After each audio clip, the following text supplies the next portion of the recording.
Hi everyone, in front of me I've got REALME Pad Mini, and let me share with you how to change video size or video resolution on this device.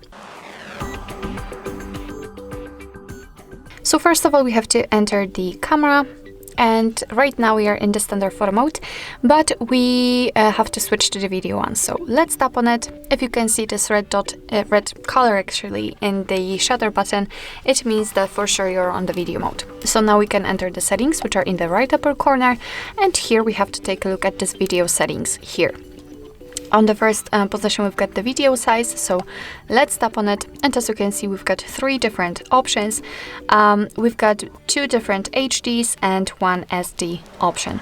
The difference is in the p-value, so 1080p, which is currently applied, 720p and 480p. Basically, all you have to do in order to change the resolution is to simply tap on the option you'd like to use. So for example, this one, as you can see, it will be immediately applied, which simply means that from now on, your device will record the videos in chosen resolution.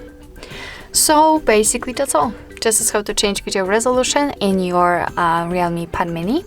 Thank you so much for watching. I hope that this video was helpful, and if it was, please hit the subscribe button and leave the thumbs up.